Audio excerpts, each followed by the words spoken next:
Blades fans, subscribe to Blades Ramble. Up the Blades.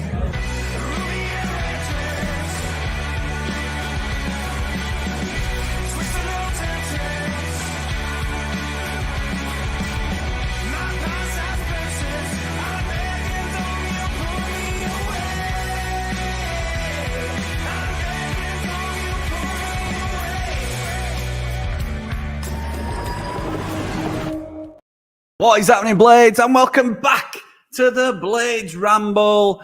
I keep meaning to get this defender video out because I've started doing my research on defenders, but there seems to be always something to talk about currently at Sheffield United. And the one thing at the minute is there's loads of rumours flying around about the potential new ownership. And if the new ownership comes in, do they want a new man?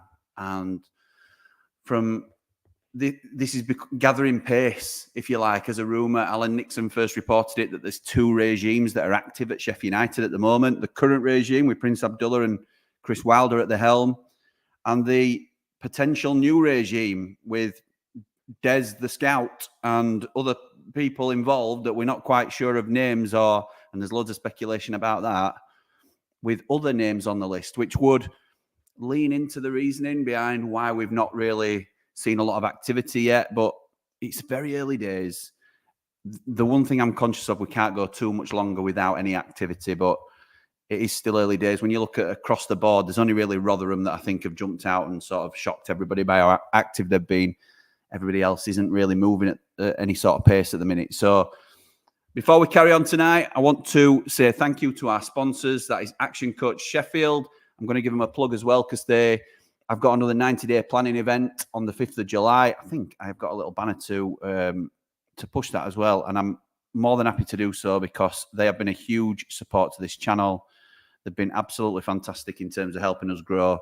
And that is at Bramall Lane. I was there at the 5th of April at the last 90-day planning workshop, and I will be there again on the 5th of July. Strongly, strongly recommend that. Thank you to John again for his support with the channel. And they're going to continue their sponsorship into next season, which I'm very grateful for. We've also extended the deal with VMB Auto Centres. Thank you to Aaron and the team there. If you contact them as well, we played a video out on the last Ramble, and we'll be playing that intermittently on Rambles going forward. But if you mention the word Ramble, they'll give you a 10% discount.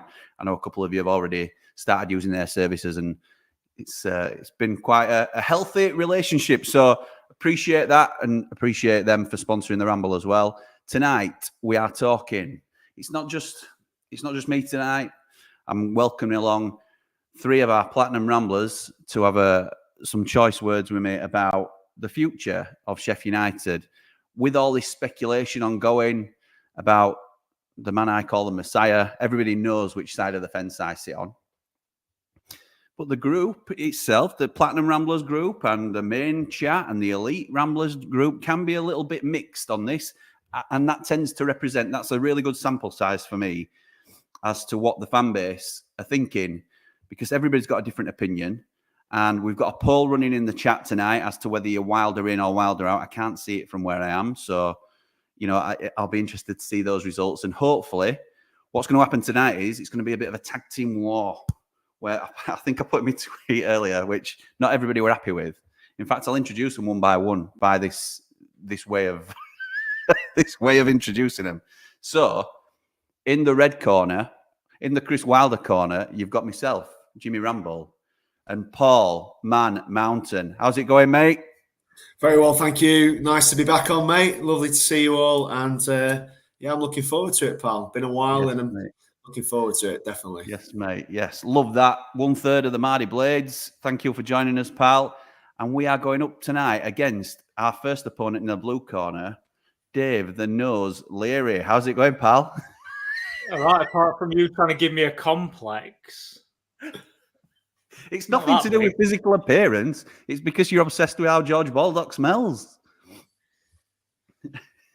Yeah. So Dave is currently standing in the Wilder out. Well, he's not currently standing. He's at home, but his opinion is firmly of, well, you can go either way, can't you? I think, Dave. I think that's fair to say on this. I will be quite clear in my thoughts. Okay, interesting. Well, someone who's definitely clear in their thoughts is your tag team partner this evening, and that is the man himself, Muscles, Marsden. How's it going, pal? I've got to put you in the right side of the team for this, and let's see if I've got the other background. Good, mate. I'm just on the challenge, eating my broccoli. Nice, mate. Nice. Always a plug. Love that. What's that shirt you're wearing? It's a Normal People Fitness Club shirt, mate. Oh, is it? Is it? Oh, does that represent your brand that's working with the Ramble currently? Stop the banter. I want to make a serious point, okay, Jimothy? Okay. Go on. A lot of people joined the fitness challenge you were plugging, and that we're running together. And you are doing amazing. You're a good £6 down in a week. I think the total loss for the 15-ish people that are on it is something silly, like £60 down in a week. So I'm really proud of everyone. That's just crazy, isn't it? It's class. That's really good. Really good. I was going to ask you about that. If we could get a cumulative weight loss on a fairly regular weekly, it'd probably be good, wouldn't it? But love that. That's really positive. And I know I'm repping the brand, but it's doing some good for the Ramblers, and maybe, I don't know, maybe other people, if they'd like to join, they could get in touch. Honestly, mate, I know I give you some stick. Mate, as if you boil broccoli to start this stream off. I love that, mate. Well, it's the American way, I've heard. Not like dedication to the brand. I'm just starting, all right, and I can't come on here eating a big bag of chips, can I? I've got to imagine. So I love the commitment, Steve. And to be fair, all joking aside, mate, and I know Dave's joined the group, who's been on your own fitness journey, haven't you, Dave, for some time? And you've both been a massive, in terms of supporting the team, people like myself who haven't got a clue what we're doing. So thank you for your continued support, lads. It's very much appreciated. But tonight, we're not here for that. We're here for the Chris Wilder debate, and we're live. We're live. So we'll get your comments in as to what you think. As I say, we've got a poll running in the chat. But I think I know you. Well, I certainly know the two Mardy Blades, my fellow three Mardy Blades, very well. Steve, we've worked together quite closely over the last few weeks, and I feel like I've got to know you now over some time, mate. I think there's been some serious prep work gone into this, and I'm really proud of you all. But you know that's not the Ramble way, don't you? You know we don't. We're not a channel that comes prepped with notes and making strong arguments based on sound. It's not about that. Didn't you spend last week, like a whole day last week, making a video about goalkeepers? Yeah, I did, and I've learned from my mistakes. That was what you were going to do going forward. I've learned from my mistakes, Steve. It's not happening. Well, I'll do it for the transfer vids because I love those. But no, so my mum was a senior lecturer at Huddersfield University. Very proud of her. And she taught me something that I always thought were a really interesting concept. And she used to say she'd get all the students together when they felt really strongly about a certain subject. And then she would do this. Flip the script and tell you to argue the opposite point. So we're going to start off. Steve Marsden, why should we keep Chris Wilder? Sorry. There's the spot. You're on it. Right. Am I actually doing this? Because I will. Yeah, absolutely. You're doing it. Absolutely. No, I'm clipping it. Listen, I think that the strength of anybody's argument is about how well they understand the others. That's it. So I love that you're doing this. Okay, right. Good. That's the whole point of it, by the way. That is not. It's not just to take the mic and catch you out, but I did enjoy that element of it. I won't lie. So come on. Good. Right. Listen, I love Chris Wilder. I love what he did for us. Yeah. Yeah. And what I loved about him from his last stint is a few things. Number one, his high standards. He always used to say he wasn't bothered about how good performances were. He was only bothered about the points that it got. The other thing that I absolutely loved about him was he had this absolute great system, the 5-3-2 system with the overlapping centre-backs, so innovative. And then he would work them so hard on that system that we were just unbeatable, and it was tweaking all the time and marginal gains and improvements constantly. Absolutely loved that. I think that in League One, he was very astute where he would sign, let's call it League One, Championship. That was Championship seasons, the 4 seasons. He signed 70 players over those 4 seasons. And I think he was good, especially in the first 3 years, of identifying who had the character, who would fit into the system, and who could handle the workload that it took to play week in, week out. And in the Premier League, we had those 9 back players who you could just, every week, you would know exactly who they were. Yeah. And then, depending on the Premier League, who our opposition was, I mean, we had so many partners where he would tweak and chop and change, where he was playing around with, was it McGoldrick and Sharp? Was it McGoldrick McBurney? Was it Mousse McBurney? Was it Mousse McGoldrick? Was it, there were so many different combinations that he was playing around with. I loved that he went in on the team when they did badly. He didn't give excuses for poor performances. He just said, no, we weren't good enough. I loved that he, his man management then, when he, do you know what I mean? When he stopped and got them beers, when he thought they were going to get a bollocking in his first few games, he took a real different tact, or he changed it. And that's why I loved Chris Wilder back in 2016, Jimmy. Well, that wasn't the question, was it? Why? It wasn't why did you love him back in 2016? It's why should he still be the manager today and carry on into next season? Right. Okay. Seriously, there's 3 reasons for me. Number 1, he has already set a plan in motion. He knows the squad better than anyone currently who would manage the team going forward. Number 2, he's had more time to prepare than anybody else. And he's also brought his own staff and his own structure in. Number 3, I don't really believe this myself. Can't preface it with this. That's not the point of the debate. No, but I'm giving you the reasons, but like, okay. I don't want you to clip this and pretend that I am absolutely enthralled by the idea of it. Number 3, do you know what I mean? He understands the character and the philosophy and the values that the fans want to see in a Sheffield United team because he's been there for that long. He's a fan, he's a ball boy, he's a player, manager, got us to our best finish ever. He does know what character and values and philosophy the club needs. Good. That's fair, and thank you for doing that. You've responded really well to that. Me putting you on the spot there, pal. Paul, I'm going to come to you for a contrasting view now, mate. I've seen you scribbling a few notes down, not the Ramble way. Oh, mate. Come on, mate. Do you know why I do it though? Because I know when I get going, I just keep going, and you know, there's a few of us who are a bit like that. Hi, Steve. And you ramble on. Hi, Jimmy. All right, mate. We need to have a little bit of structure, otherwise we'll just bang on about the same thing and miss a load of stuff. So I don't think there's any harm in that, mate. I told you before. There's nothing wrong with a bit of planning.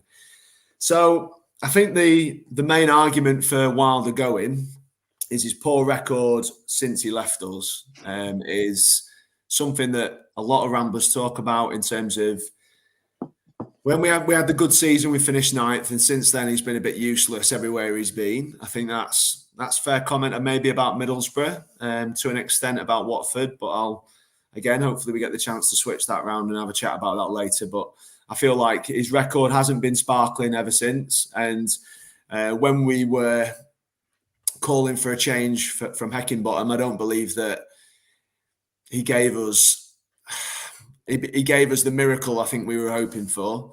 That's what I'm going to say about that. The thing that most Blades are most upset about is, and I'm going to use the word childish.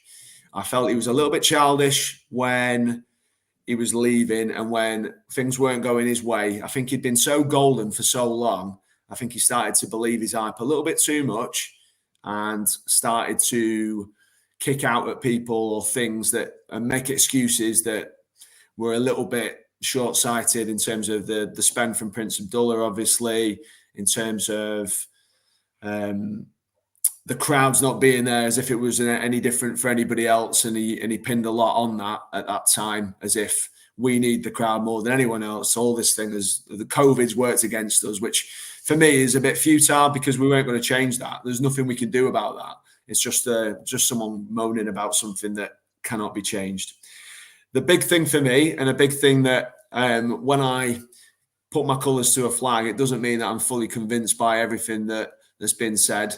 And I don't believe that when we stayed up in 9th position, we made the type of signings that we needed to in order to continue our success. And what I mean by that is we signed players who didn't really galvanise or come into the first 11 and up the level at all. I don't think. I think we had room to buy 3 or 4, possibly 5 new players who would not only push the standards in the current 11, but also be fit to take their place. And if we'd have done that with our status at the time of finishing 9th on the international stage in particular, we could have had a much stronger 11 and a much stronger squad if we'd have invested heavily maybe not even invested heavily, just invested enough and bought enough good players at that point that would see us as a 9th place Premier League team. And if we went across Europe and said, look, we finished 9th in the Premier League, we're looking to build. We got Sander on that basis, I believe. And I feel like we could have definitely had 3 or 4 more. At that time, that's the time, because never before in my life have Sheffield United been in such a strong position to pitch themselves to international footballers than when we finished 9th in the Premier League. So I felt like that was a real thing towards the end there. And I think that the way that he tracked fans and the way that he tracked the Prince towards the end, and he sort of muddied his water with, I think, a few chairmen. There was a lot of talk in the press about which chairman wants to sign him after he's going to go in on him like he has. And I just feel like he got a little bit hubris, I'd say, towards the end, where he thought, I've been golden for so long. I ain't had the backing that I need. I ain't had this, I ain't had this, I ain't had this. But he weren't willing to look in on himself and do that. So, I mean, I can counter that point later by, what's happened since with Prince Abdullah and Chris Wilder, and, the mark of the men to probably one of them having to turn around and put his hands up and say, I made some mistakes. And the what a big man is to turn around and go, do you know what, I forgive that. And I want you to come and have another go at it. So I'll leave that with you. But they're probably my strongest, in my own heart, the reasons why people don't like him or don't want him there now.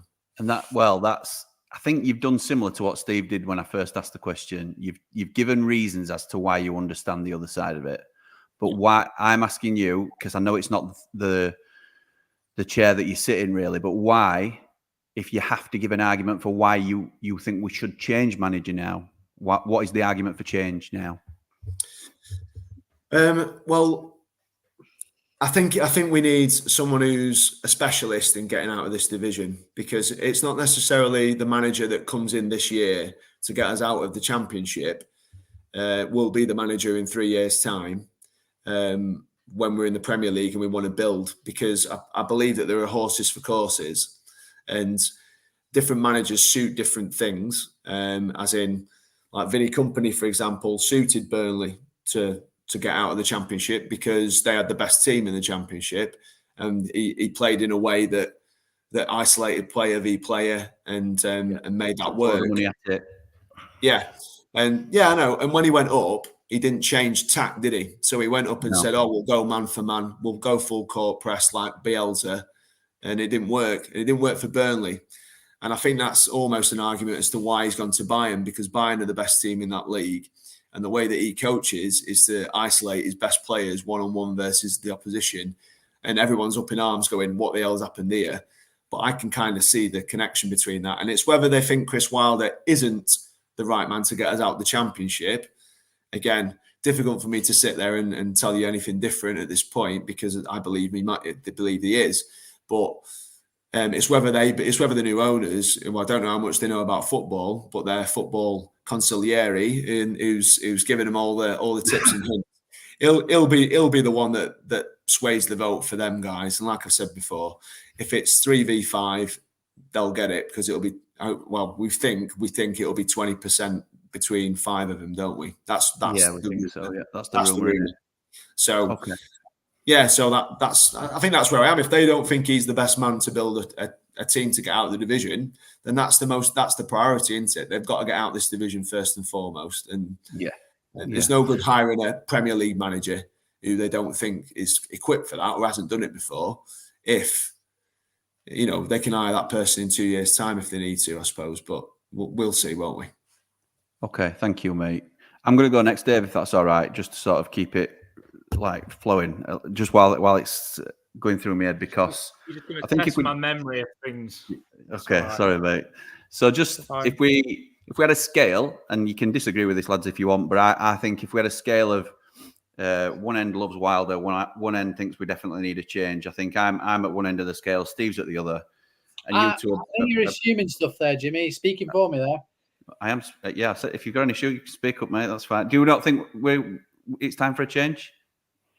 There's lots of variables. If I do get the opportunity to talk about it later, but I'm not Wilder out at any cost. Okay. Well, I'm not Wilder in at any cost either, to be fair. So, it depends on a lot, but okay. Well, what I think, to answer this question, because it's not something I knew we were going to do this, and I deliberately haven't thought about anything that I wanted to say, and I don't normally, as you know, but so I'm going in a little bit, just feeding off what you guys have said, and I think this genuinely gives you an appreciation for the other side of the argument, and it gets you thinking as to why we could or why we need a change if you're in my shoes. And I think it's healthy to look at that because it gives you everybody's perspective on it, or trying to see it from different perspectives. And I think the only way I can do that is to think about what doubts I've got around Chris Wilder. I don't need to say how big of a fan I am of him, and I think similar to Paul, to caveat it, I think he's the man to get us out of the league. But if I'm giving this side of the argument, there's a few question marks that I've got, to be honest. And I don't necessarily buy into the rhetoric of his record since, although certainly nothing stands out. I just think it's been overplayed as poor when I think it's been average to, I think it's been okay. I don't think it's been terrible. I think he did a decent job at Middlesbrough and had a terrible start. And then once all his players that he'd signed gelled, then Carrick gets the credit for it. That's just my opinion. I think he was only manager not to be sacked from Watford. His contract came to a natural end, but he didn't pull up any trees there, to be fair. I'm not making excuses in that regard for him. I think where Chris Wilder comes in is, has he lost his mojo in terms of, can he get a tune? I always remember Chris Wilder being the man that could take an average player and make him look above average at worst. You think about somebody like Chris Basham, a good League One player who just improved through the levels under the tutelage of Chris Wilder. And obviously Basham takes a lot of credit for that himself, but he's just one example. And Chris Wilder were a huge part in building that belief in both the players as individuals, the team, where the team became greater than the sum of its parts, if you like. We were a lot of misfits that came together and had an unbelievable success story. And I think that's why it felt so special, because all these players were cast aside at clubs. All right, we took a John Egan for £4 million, and these players started coming in later. But getting George Baldock for what, 500 grand, Ender Stevens on a free. You go before that, you talk about Jack O'Connell, later David McGoldrick, Mark Duffy. We all know him. But where has his knack been for that since? And it's been a long time that we've, he's proved that he can still spot a player of that ilk and sort of have that same repeated success. I don't think he's managed to have the same success since he kind of stumbled upon the 3-5-2 with the overlapping centre backs. So I think something that we have to question is how the 3-5-2 goes. I like it as a system, but I'm still sort of blinded by Chris Wilder to a certain degree, but it's not brought us the same success. Obviously, we got promoted out of the division playing 3-5-2, so it's not a terrible formation. But I think if you look at football on the whole, certainly in the Premier League, there's not many teams playing three at the back now. And if you're going to progress through the leagues, I'm not saying you all have to be cookie cutter and be the same, but you have to at least be adaptable to be able to play different systems than just the one, because you'll soon get found out. And I think that's what happened to us last season. Obviously, it was a big confidence thing, but those are some of the things that I question about Chris Wilder. I may be able to come up with one or two more. Obviously, I don't think he's ever proven himself when he's been handed the keys to a war chest. I think some of his big money signings with Sheffield United have been poor. I think some of his, when he's wheeling dealing, I think is when he's at his best.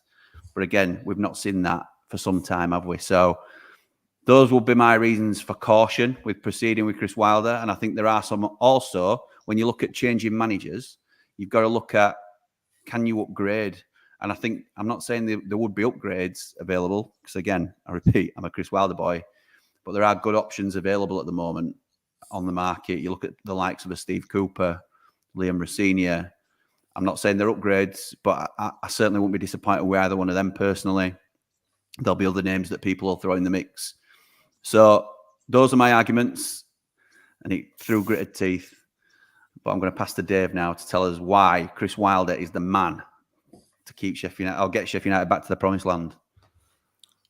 Just before that, I just want to go back to something Paul said when he was talking about the immaturity sort of side. And immediately I just thought Jurgen Klopp and how he reacts to, fixture changes and that kind of thing. But any club would want to have him in charge. So I think we're all guilty through our lives of reacting to situations in ways that when we retrospectively look back on them, we think, we got that wrong. And I think he's done that. All right, I don't think he helped himself with the sandwich, but I think, like I said, I think we've all got that in us. I think the strongest argument for me apart from what Steve said in terms of he's got a plan, he's been in situ, he started putting things in motion.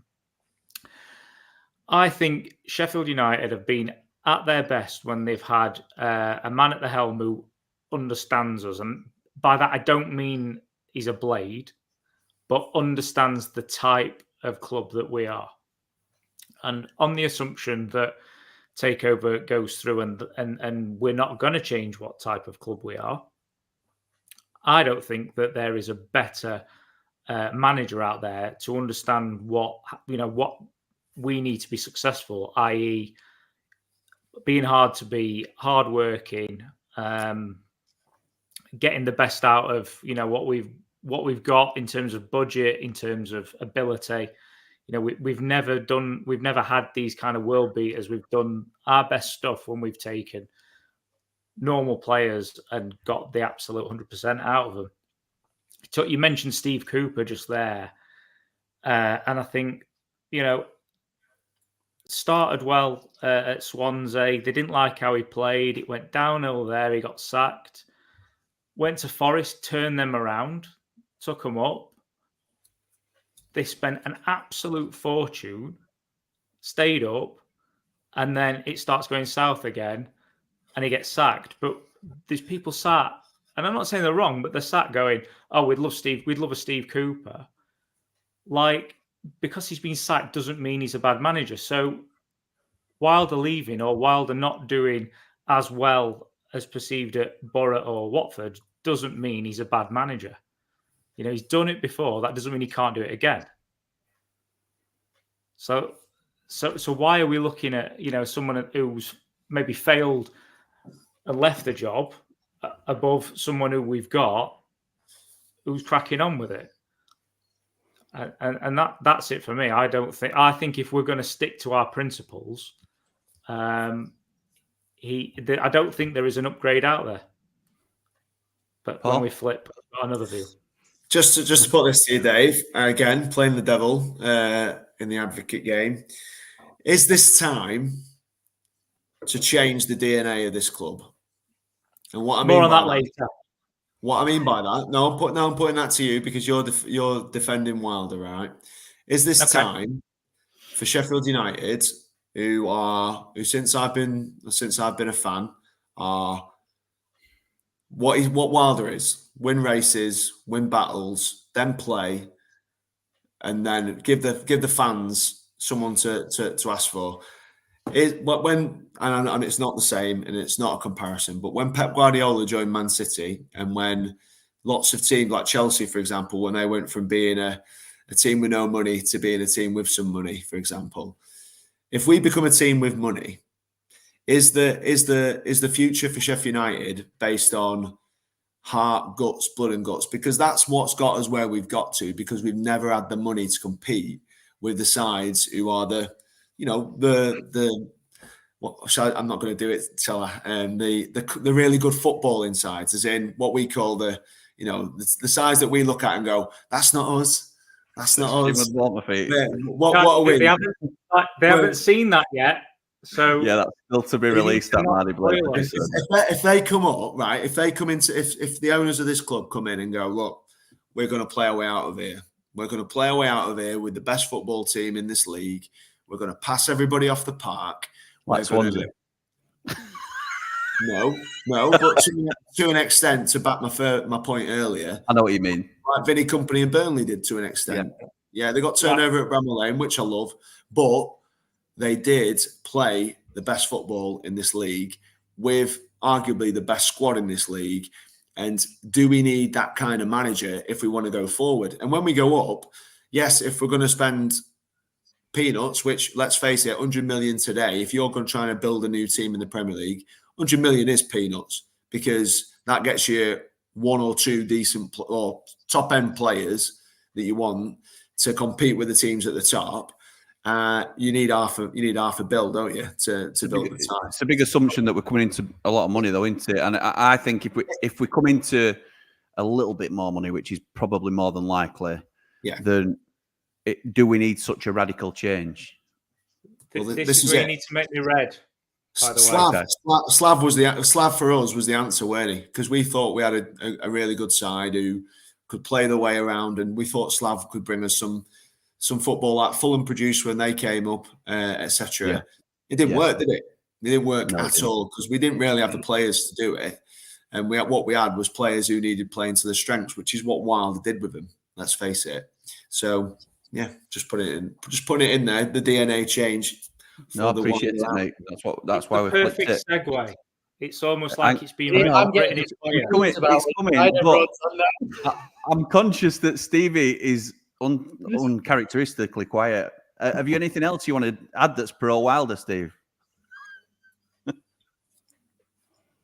I like Peroni. How many Peronis can I have on this calorie deficit? Well, I don't really want to reveal your calorie goal because I don't want anyone copying you, mate. But you could probably have 10. You won't be able to eat anything all day. You won't be able to eat anything all day, but you can have 10. I can't have 10. Yeah. Right. Interesting. Right. I'll tell you what I'm going to do. I am going to flip us in a minute, but I need to get through some comments because I want to have your reactions and this is interaction and you can talk to me about any of them. Wilder out, says Andy Wright. For sure. Time for a fresh start now with new owners too. Wilder in for me, says Al Pashley. Give him a chance to rebuild. If he fails, we move on. Pete Wilmot says, just to clarify, no news is good news, right? But being a Blade, that's bad. No movement on transfers or takeover. Nothing will happen. And we'll have to manage with free transfers. Been a Blade too long there, Pete, I think. Probably right. Gary says, hi, Jimmy. Wilder out. Nothing against him. What has he done for the club? Ooh. For me, I would love to see a complete change from top to bottom. Long-time Blade, don't see either happening up the Ramble. I think we will see a change, Gary, in terms of ownership. That's the strong rumour at the minute, and it's looking more likely than unlikely. If Wilder left, who would be your ideal replacement? Up the Ramble, up the Blades, Wilder in. Love that. Anybody got an ideal replacement for Chris Wilder? Hold that. Oh, Dave, you're such a tease. I know. You're such a tease. No, because I'll spoil my flow in my head. I smell success with a new appointment. Steve, have you anybody that you would like to? There are too many variables that are unknown for me to give that answer. Like, wind him up and watch him go here. Go on. I know.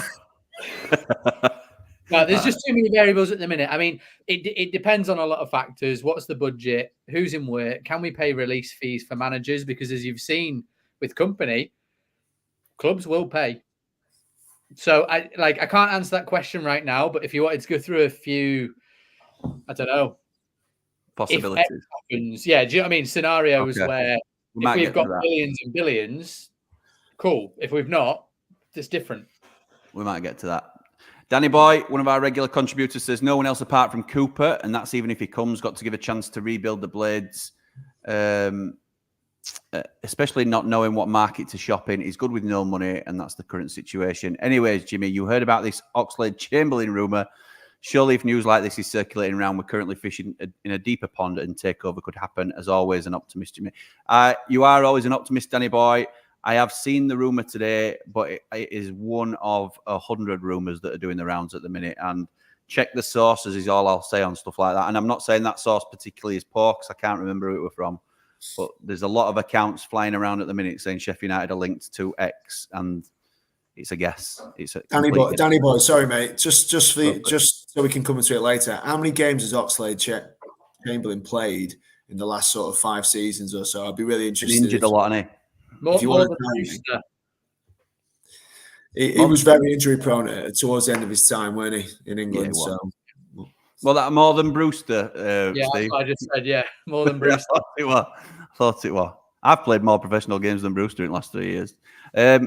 Hi, Jimmy. Come on, don't let's think the Ox rumours would be a positive thing. Rumours, I want to see action pretty soon, says Gaz.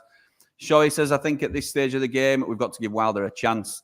Whilst it wouldn't have been my choice, who knows? He knows what's needed to rebuild. Will he succeed? Yeah. Who knows?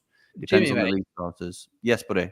I kind of think because we're seeing no action, people are clamoring out for just anything to happen. And I think that's not the right thing to do at all, because we've just got to be patient. And if people just want to see us sign anyone, that's really dangerous.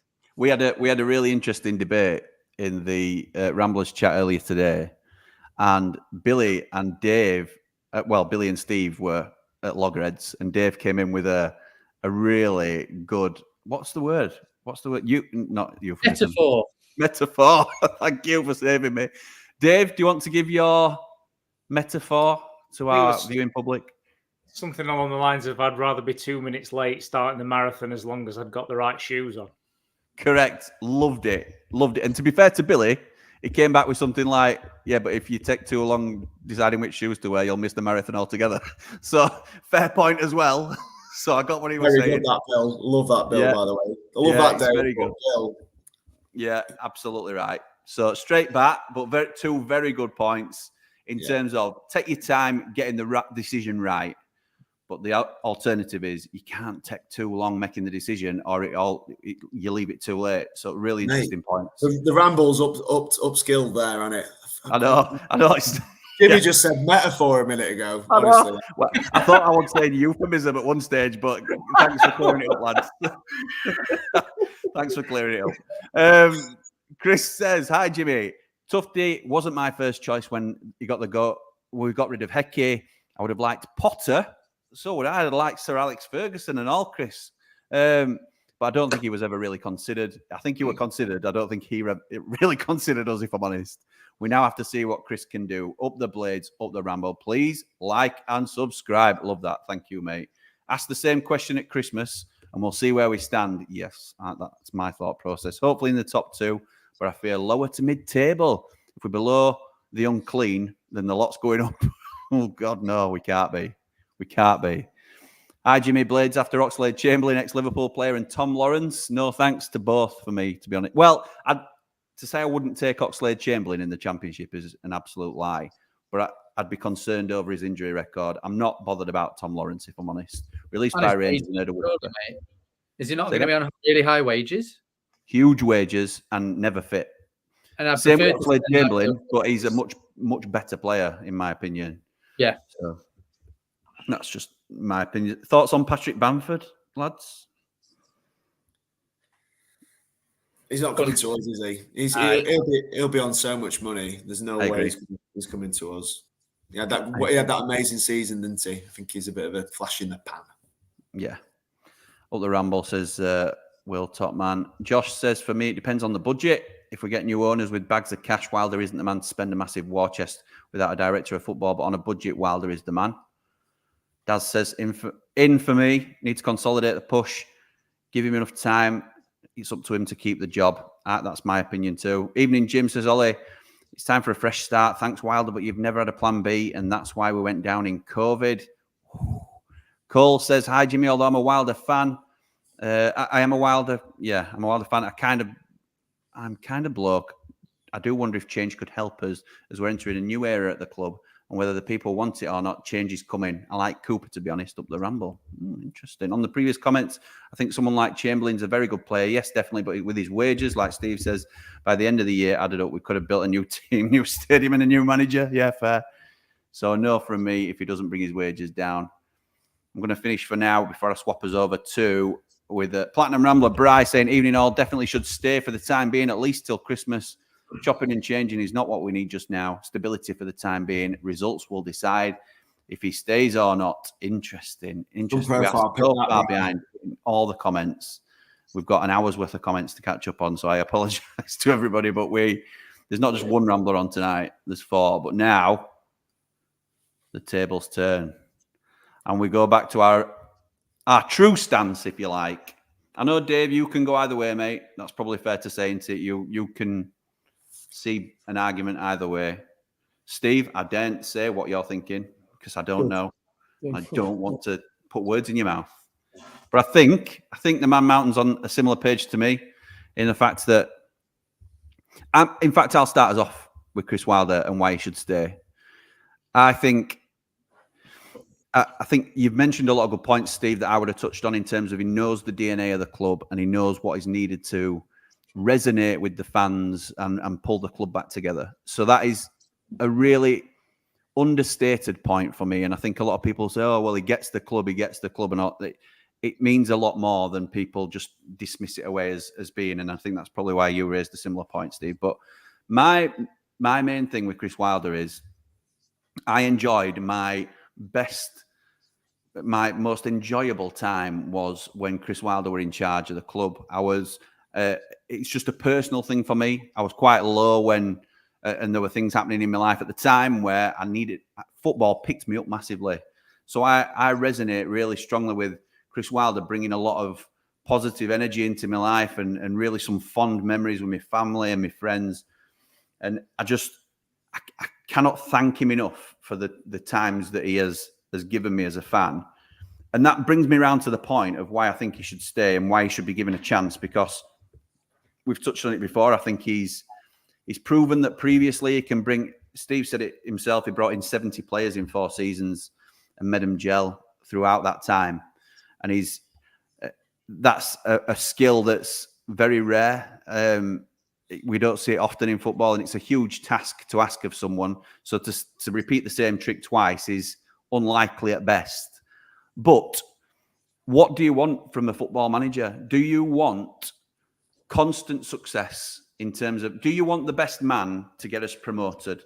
And a lot of people will automatically say yes. And that is what we need from our football club. That is what I want.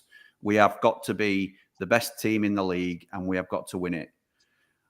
Or do you want somebody that you're emotionally attached to that will take you on a journey up and down? And if we just scrape into the playoffs in the last day, and you know, we don't have to, what I'm trying to say is we don't have to be the most successful team to have the most enjoyable time of it, because I think him understanding us and being one of us essentially is a huge part of why I want him around. And I think it's like, and he's, I can't say this is the case, obviously, but it's like having one of your mates in charge to the point of you enjoy it with him. He enjoys it with us when we're winning. It's a different level of emotion for him.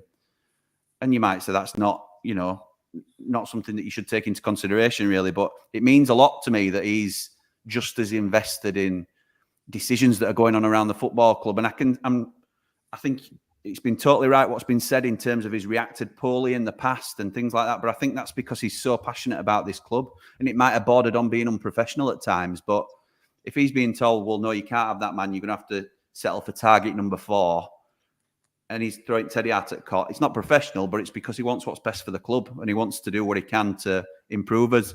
So that is just one of the reasons why I think, and I'll leave some room for other points of discussion rather than take the whole floor, but I think the emotional connection for me is a huge reason. And not just that, I don't want him to think he's just there as a charity case, because I think he's more than capable of doing it as well. So that's my argument for Chris Wilder. I'm going to come to Dave next and why you think a change might be needed. think I might caveat with this with saying this is what I think is going to happen, rather than necessarily this is what I want to happen. Okay. So obviously we don't. Oh, Paul's had enough and he's gone. Yeah, I know. Cheers, Paul. Thanks for your time. He's not interested in what you want to happen. That argument, Dave, was so strong that he's just had to concede. There you are. Don't care what he says. I'm off. I don't even know if I should wait for him to get back or. No, carry on, mate. You carry on. Aftershave on to put you off, mate. Yeah. I'll take you both on. Come on. So we don't know a great deal about what's going on, so we have to make certain assumptions. But what we do know, or what's being reported, is that it's some sort of consortium or something. There's a business sort of side to this, rather than Valley, isn't it? A Silicon Valley consortium is what's been rumored. So it's a business side to it, rather than it being a rich Sheffield boy loves his club, wants to buy it, and it's his plaything. And with any sort of business investment, the sole purpose of it is to make a return on it. Now, they can either look at it, I think they can either look at it one or two ways. The first one is that they try and get into the Premier League and as established as possible with minimum outlay, and then they're going to try and sell the club on for a profit, and they're going to aim to do that within, let's say, 3 seasons.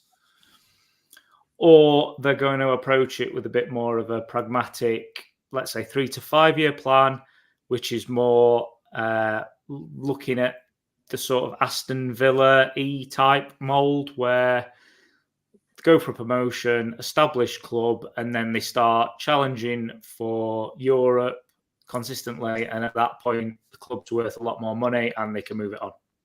Or they can get, some of their investment can be diluted and they make profit on that. With the latter one,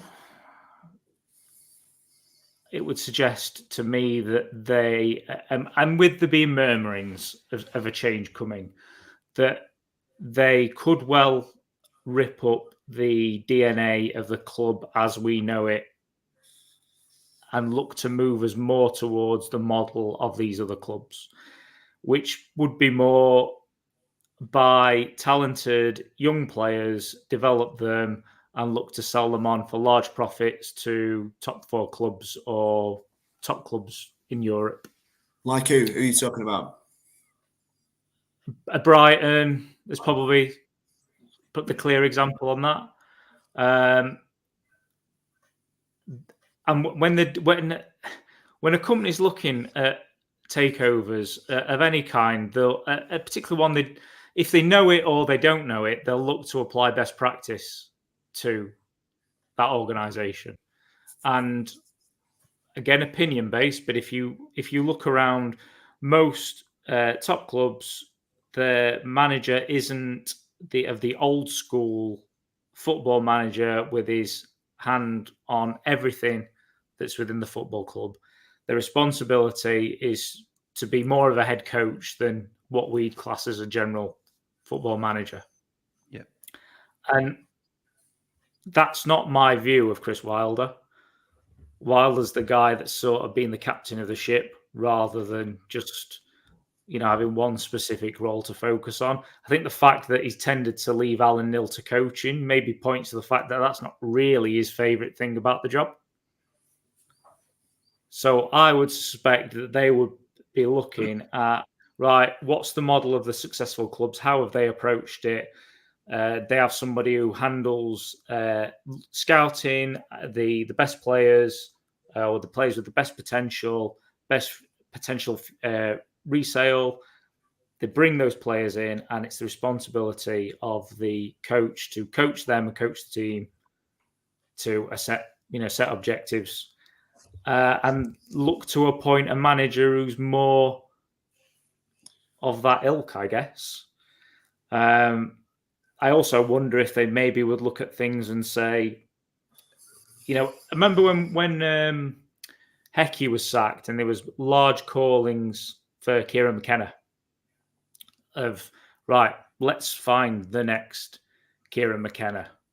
Or is there somebody, I mentioned it in the Ramble chat earlier, but look and go, up-and-coming manager who might be ambitious, somebody like Rob Edwards, do we get him out of Luton with the promise of an opportunity where you're going to go in and build an established Premier League side?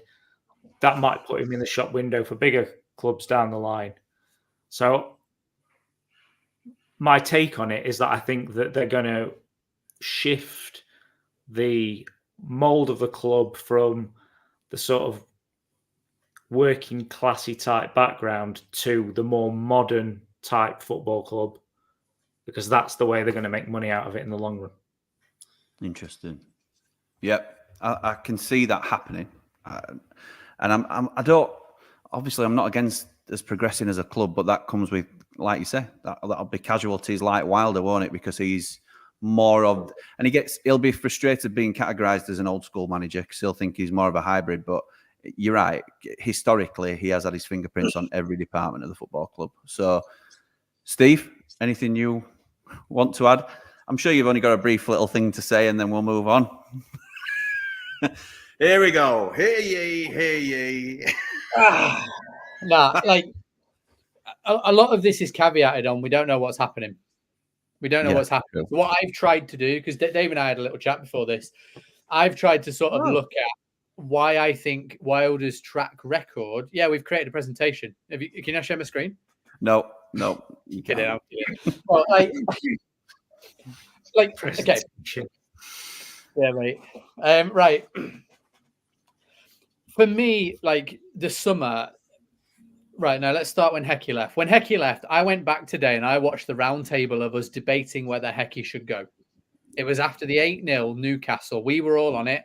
Lots of good points. Very, very split. Just like the fan base is now. Except interesting. You may come to it, but where were we all on that debate? So, Jimmy, I don't know if you you were a bit Hecky out, Wilder in. And Wilder hadn't even really been rumored there, but at least you're consistent. Paul, yes, that's right. You were on what you were Hecky out, maybe give him 2 more games, but let's kind of maybe get Wilder in, but who else is available? It depends on who's available. Dave very much, I think you wanted to give him 2 to 3 more games. It depended more on the performances and if Hecky could turn that team around than it was the results. Sounds like a sensible call from the nose. Yeah.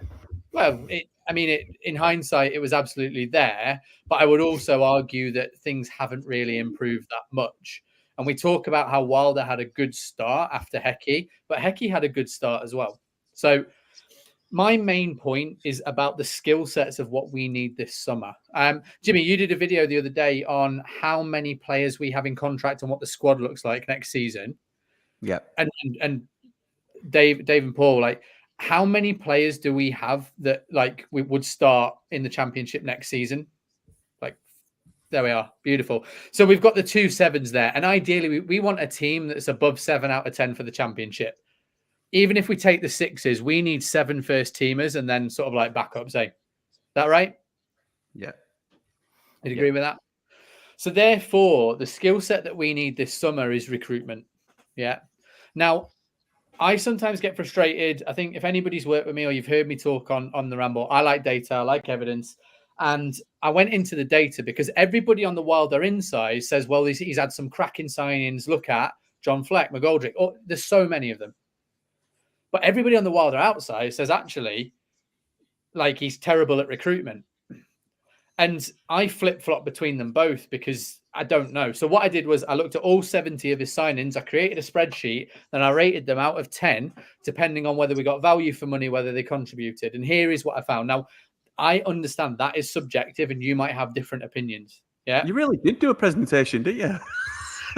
I am not coming to a knife fight with a knife, mate. So, out of the 70, 25 we paid for. We paid a fee for. 25 were a free transfer, and 20 we got on loan. Yeah. Okay, sounds like good business already to me, but go on. over that time, and I got this from Transfer Market as well, so it's in euros. I did look at a GBP thingy, but I'm just going to do it in euros. We spent 145 million euros on transfers. Yeah. Okay. According to my spreadsheet, 25% of those signings were green. Yeah. The signings. So 25%. Where we paid a fee. Of all 70 players All were right. green. Okay. So of all 70, 25% of those signings worked out. Amber, 16%, and red was 58%. So 75% of Wilder signed. I'll send you this spreadsheet. Do you know what I mean? I want you to have a look at this. But when you dig into the signings that Wilder has made, all 70, 75% of them, in my opinion, did not work out. And I'm not going to go through the list. However, in the Ramblers group, join up for the Ramble, everybody, by the way, if you want to see this spreadsheet. You can have a look and you can debate whether it's there. Yes, Paul? For me, frees and loans are a punt. And they're nearly always, for me, they have to be treated as a punt as well. Because this comes on to my next point, mate. Cool. Now, in 2016 to just before we went to the Premier League, that championship, a lot of what Wilder was doing was he was punting all the time. He was going, right, let's try this player. Let's have a free. Let's have low wages. Let's try this guy. We'll take risks all the time. And a lot of them left after 6 months to a year. But then what Wilder did, and this is why I think he's the wrong man, is that he took that punting mindset where he was throwing mud at the wall. He was given a budget and he did exactly the same thing. Because out of that 145 million euros that Wilder spent, only 20 million actually, according to my spreadsheet, was green. And this is where I really worry, because we have to spend a lot of money on a lot of positions. And if Wilder has the responsibility for all of that on his own, I don't think he's got the track record based on those 70 players where we can spend what's the budget for next season if we sell Anel and Sousa and all that? 20, 30 million? Are we going to waste 22.5 million on punts? Because that's what Wilder has done in the past. And Wilder that's got what to the Premier League on punts, which gets you 140 million. Yeah, we do. So let's spend 75% of that on punts that might not work out. And this is my point, is that Wilder's recruitment has been his weakest thing in terms of percentages over his time at Sheffield United. What has worked out is in League One, he had a high volume of players where he was playing around with them in positions and he found what worked because he could get that high volume. My problem with it is this summer, we cannot afford for that high volume mistakes to be made. And this is why, if Wilder is in charge of transfers by himself, I think 75%, that error rate needs to come down. Everybody's talking about how important this summer is. We cannot have that level of error rate. So if Wilder's staying, either we need a director of football or we need someone in charge of the signings. Yes, Jimmy, you put your finger up. It looks like your own teammate's about to disagree with you here. I'll question one of your points. It's probably my engineer in me. You're right there. I can't rationalise what I can't see and understand. But exactly, this is why I kind of was like, should I send you this? Because we'll disagree. Yeah. For example, it is subjective, Steve, but so's my how rating. Have you decided they're green? So a green player would be like I'll give you some examples of greens and that, because I've got it in front of me here. So John Egan, amazing buy for 4.5 million. Okay. I've given Ben Osborne a green because he has served us really for the money we paid for him. He's been able to serve us. He's played. He's contributed so much to us. Yeah. So I've been kind there. Jaden Bogle, I've given a green. Again, he scored us some really good goals. He was relatively cheap. Let's have a look. John Lundstrom, I've given a green because he was really cheap. He had that amazing purple patch. Mark Duffy was an absolute green. So I've been generous. If I'm being honest. Yeah. Can we have some ambers and reds? Just so I can. I thought you were going to ask this. Right. Ambers. I've got Aaron Ramsdale as an amber. We spent a lot of money on him. I'll explain this. We spent a lot of money on him. He was very, very poor for us. We lost 20 games in a row when he was in nets. He was. I'd agree with that. And then when Nick Pope and Jordan Pickford got injured, he was sort of called up to the England squad, and that's when his stock got higher. When he started playing in a better team with a bit of morale.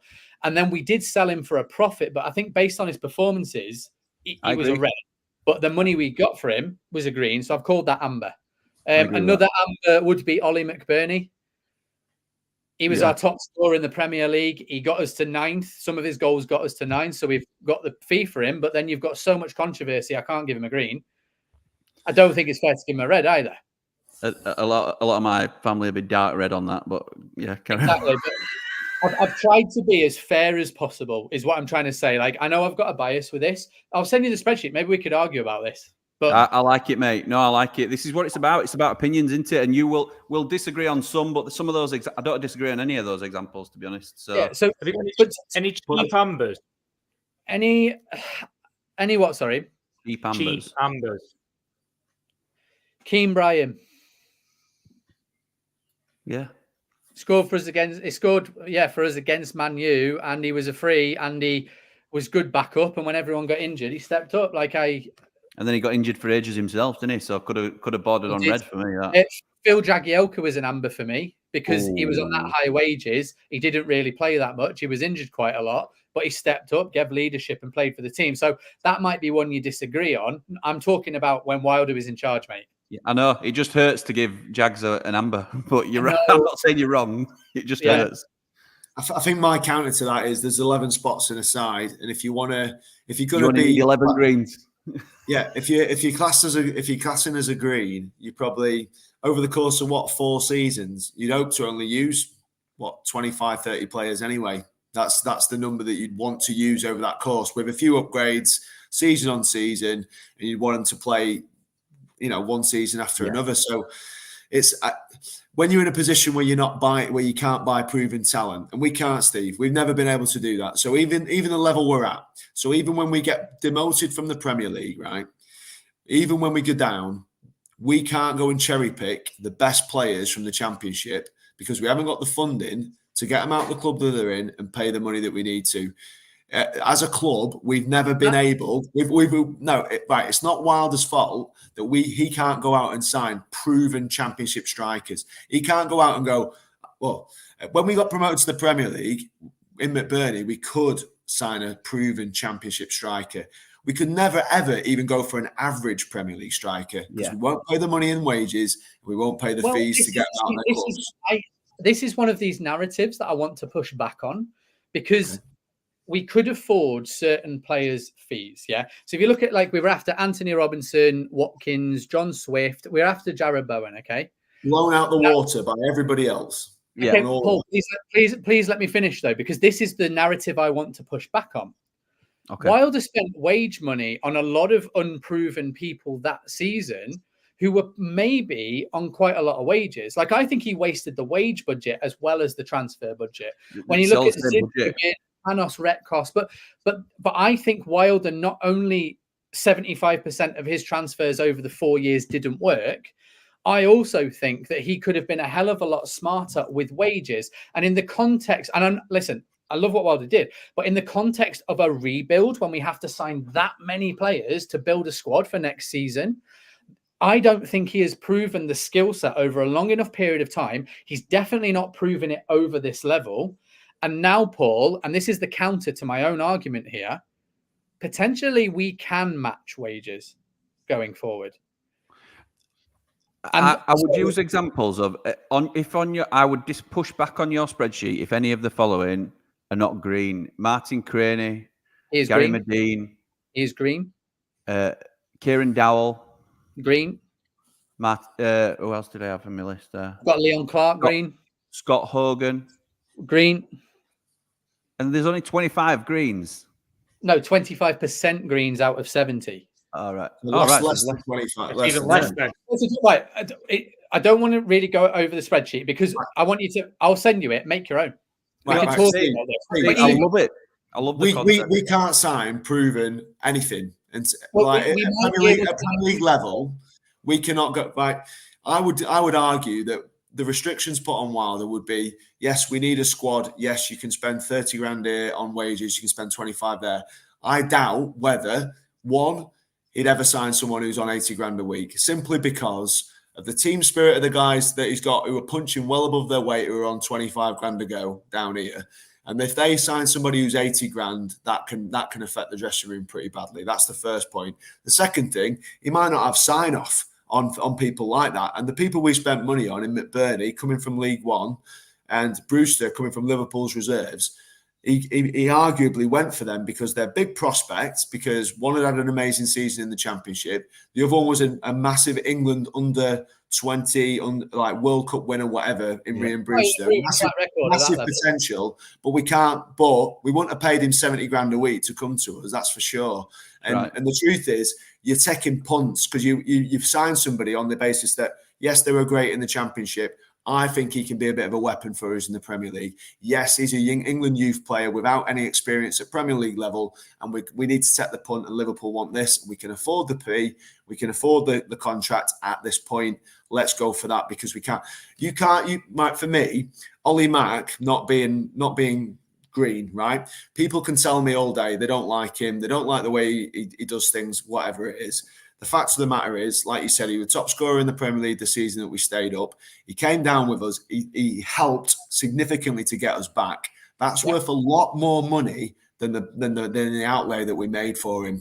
So on that basis, for me, I know everybody's got a mixed opinion on him in terms of how he plays and what he does. He has contributed hugely to this football club. I agree, and I completely agree, Paul.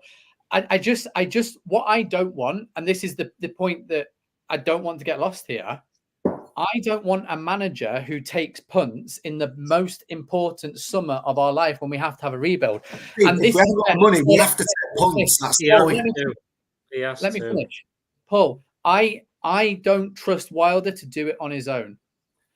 I don't think. I get the point. I get the point you're making, mate. I don't think Wilder will work with the director of football. And what I would like to see, and because one of the big danger things that we had when we were in the Premier League, one of the biggest threats was Wilder leaving for a bigger club. It's the same as Kieran McKenna now. We were all afraid of it. People were talking about Wilder for England, Wilder to Arsenal. Tottenham got Mourinho. Do you know what I mean? He was well regarded then. And if you have a manager that controls every single bit of recruitment, every transfer, and has planned the future of that club, the biggest danger you have is that manager leaving. So what I want to see is a structure where if Wilder does well, then the structure protects. This is what Brighton have got. This is what I really like about Brighton. However, if Wilder doesn't do well, the structure dictates who Wilder can sign.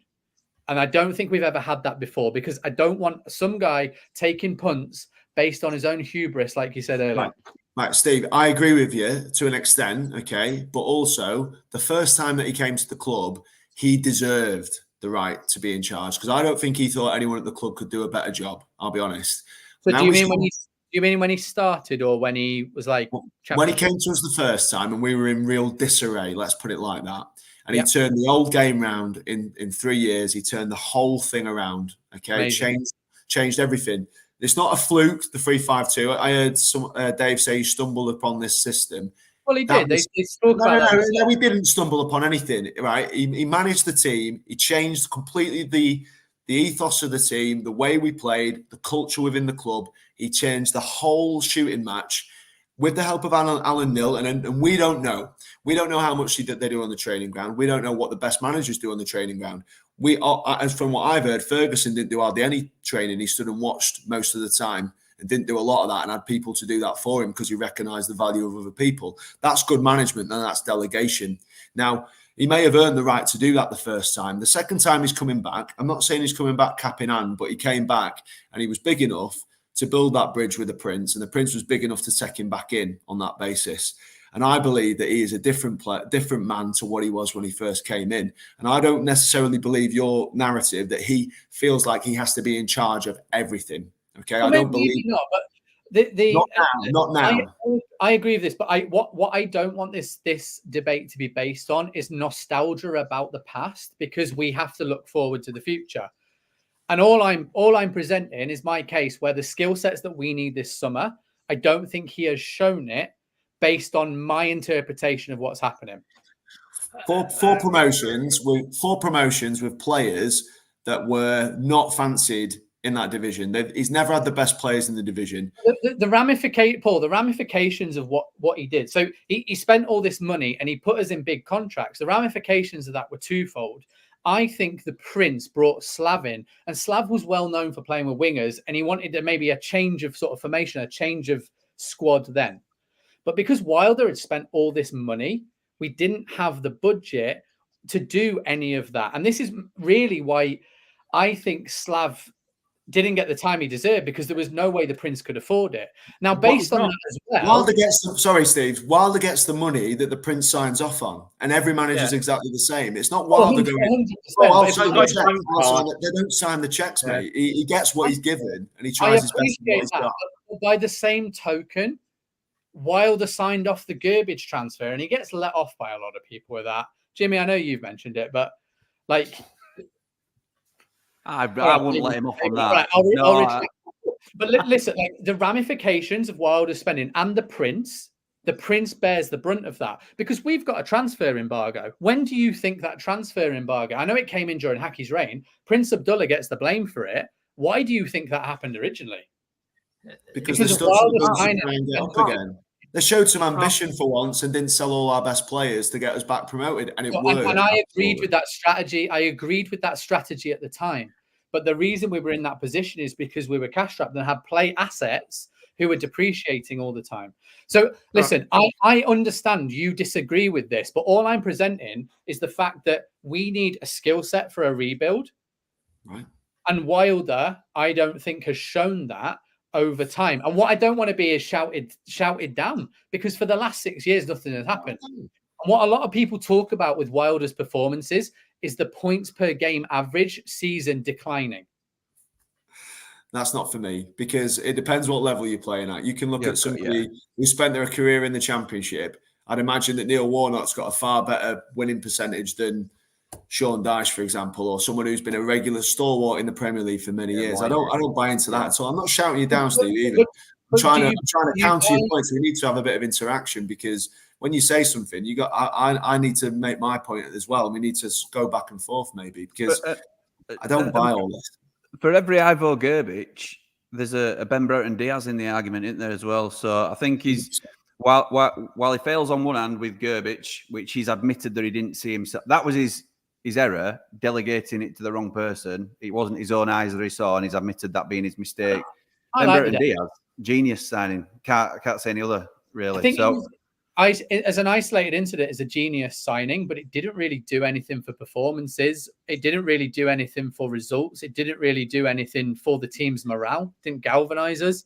And as an individual, he played really well when he scored goals. I will push back on that slight. And again, this is all opinions. So, Steve, nobody's going at you, mate, because I love the fact that you are sticking to your guns. But I disagree with Brereton Diaz didn't improve us, because I think his individual outputs were great, and I think we became a much more competitive side with him in it than we were without him in it. So I think you might be right in terms of overall results, to be fair, because we never quite turned the corner, did we? But we were 20th when he came, and we're 20th we finished. Steve, there isn't a manager in the world who could have saved us this season. Not the resources that were at his disposal. Ben Brereton Diaz improved our 11. In fact, he probably was our top 2-3 player when he joined. I agree with that. I do agree with that. And the truth is, we needed much, much, much more. Yeah, we needed 6 Brereton Diaz, didn't we? Signings. But we needed an upgrade in about 5 positions at least to even give us a sniff of even being anywhere near the sides that were above us. And the truth is, Burnley have gone for it. We haven't. But we are in a better scenario now. There's no doubt in my head that they've got players that they've spent money on. We didn't spend any money. We brought Brereton Diaz in at no fee, and he improved the team. So yes, for a Gerbich, you've got a Brereton Diaz. And I'm telling you now, every single manager, the best managers in the world, sign duffs. Okay, they sign duffs. Our problem is when we get the chance to spend and do something with our money, i.e. McBurney, i.e. Brian Brewster, they're still a punt. Because at the level that we were playing at in the Premier League, they were not proven in that. And we have never, ever, even at Championship level, I would argue, that we haven't gone, he's an absolutely stalwart best defender in the division, we'll sign him. Yes, we can do that to an extent now because we've got the parachutes and we're in a better financial situation than a lot of the teams in the league. Does that mean that we're going to go and sign the best players from everybody else who haven't quite made it to the Premier League? We know, because we can't afford to, even though we've been to the Premier League. That is not Sheffield United. We've always unturned the diamonds, okay?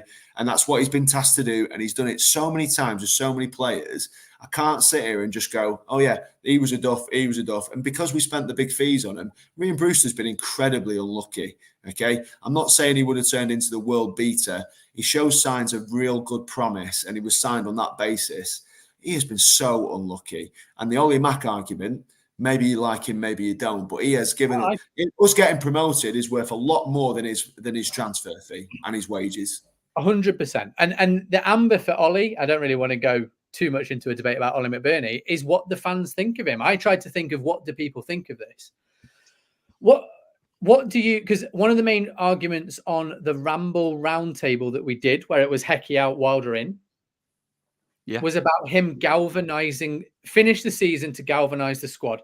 Nobody on that roundtable was talking about long-term Wilder. It was more finishing the season to see if we could stay up. How would you rate him on galvanizing the squad? No more than a 6, personally. But I think we were gone. I think we were already gone at that point. I don't think there were any. I think Paul's right. I don't think anybody, with the exception of Pep or a Klopp, that completely rejuvenates the whole team, the whole club. But in a serious discussion, we could have brought a Graham Potter in, thrown everything at it, and I don't think the squad was good enough. I think we were too far gone in terms of confidence lost at that stage, that we weren't ever going to recover and get out of this mess. We could have had Max Verstappen on a racetrack in a Skoda, and it wouldn't have made any difference. It wouldn't have made any difference. We had no chance. It doesn't matter who you bring in at that point, Steve. We were gone by then. And it's easy to say that now. It's easy, though, Paul, for us to say that now. But at the time, I wanted to believe that Chris Wilder could save us. And I was more than happy with the appointment. And I still am happy with the fact that he's our manager, because he's not gone, by the way. We're having this conversation of what's speculated and what may happen. But I get you, Steve, you said before that you didn't want me to put words in your mouth, and I understand that, mate, because what you've not said is you're definitely Wilder out. You are, from what I'm understanding you saying, is if it's Wilder of old where he has to have control, then it won't work, or it's not the model that you think is best for our club. Are you saying, though, if he can prove, like I think he's started to show that he can work with others and take on different sort of styles of structure and infrastructure behind the scenes, and maybe become more of that one role or one or two roles rather than 5 or 6, would you still give him a chance then, if that's the option that's put to him? The scenarios that I've looked at, like, I'm not Wilder out. I'm not Wilder out at any cost. I just don't think he has the skill sets for the rebuild on his own. Okay. So either we have to have a really joined up scouting department, technical director that is led by the ambitions of the club over, say, a 5-year plan, rather than just Wilder. Yeah. However, I don't really like the idea of us giving Wilder 3 months, see if we beat Sheffield Wednesday, and then get rid if he doesn't. Whoever we take on now and builds a squad around their vision has to have time. And I think if we let's just say we have Wilder and he doesn't do well in 3 months, it takes longer for players to gel than that. So if we're going to have Wilder now, we have to stick to him. But I also think it's an opportunity for a fresh start. If we're having a new era, we're having new structures in the club bought in, it's a new business essentially with new owners, then I think that person has to have their go. The last thing I want is for, let's just use the past as an example, Wilder to recruit a 5-3-2 system. And then we get Pep in, who doesn't do 5-3-2, just play with that imagination. And now we've got Slav with that example, any other manager that doesn't play 5-3-2. And then we've now got players on 3, 4, 5-year contracts who we fail because of that mismatch. So I think whoever we start with, we have to go with. I don't think it should be Wilder, but if it is, then he has to be given more than a few months. I think that's silly. So is Steve Cooper a better option, Steve? Okay, I'm not that enamored by Steve Cooper, but one thing he has shown is he can get out the Championship just like Wilder. That's a bit of a draw. And they've got one each there. Slav had 2 or 3, didn't he, getting out of the Championship? Doesn't really matter. Great point. But with Steve Cooper, what I do see is that And listen, this is tenuous. I'm not a big Steve Cooper advocate, to be honest, but he had a load of players bought for him that the board bought for him, and he just went, "Oh no, I've got to do something with these." He quickly identified the personalities, the characters, and the egos, identified a system, and kept them up. And now they've gone on to better things. And I think one of the things that I'd maybe not thought about that Dave brought up, and I think Paul, you really jumped in on and made me think about it differently, is how long do you want Wilder for? If we get promoted to the Premier League and stay there for 2 years, like I never thought about it as maybe it's Wilder getting us promoted and then somebody else, but it's all very much scenario based, isn't it? If we are in the Premier League for 2 years, then you can't sack him, can you? Because I agree with that. Success. But sorry, I've said a lot there. What are your thoughts on it? Well, my question to you is, as before, who's your man? So you're saying what? So you're on the Wilder out team, whether you think it's at no cost. Who do you think we get realistically at this point who's a better man for the job than Chris Wilder? It depends on the budgets. Okay, so budget's similar. Yeah, call it a similar budget, maybe a touch more. Right. I liked what Billy was talking about yesterday. He did a big deep dive on who's available. And there's 2 names that I really liked. Ruud van Nistelrooy. And that's very much in the Vincent Kompany model, where he's been very successful abroad. And we could bring him and he plays a different style. He's had a really good playing career. He's shown leadership skills. And I think that as finding that new Kieran McKenna or the new guy underneath, that might be a shout. The other guy is Sergio, what's his name? The ex-Porto manager who fell out with Sergio, what's his name?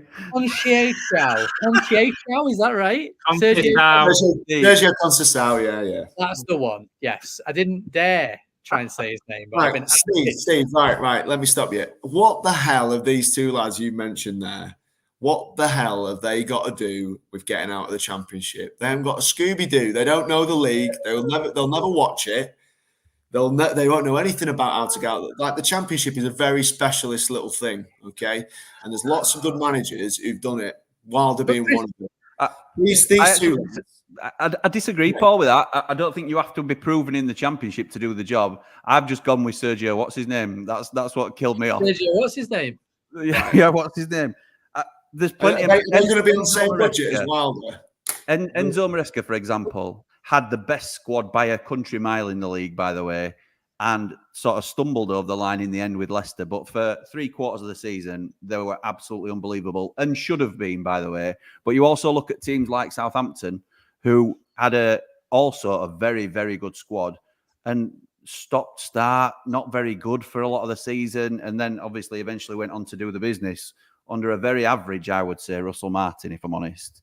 So I don't think you have to be proven in the champion, because there'll always be a Kieran McKenna that comes out of nowhere, won't there, in terms of... Or a Chris Wilder.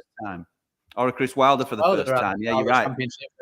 But what Paul's saying is Wilder's proven he can do it. And we're talking about you don't want to take punts, Steve, and then you're saying bring in Sergio and bring in Ruud van Nistelrooy.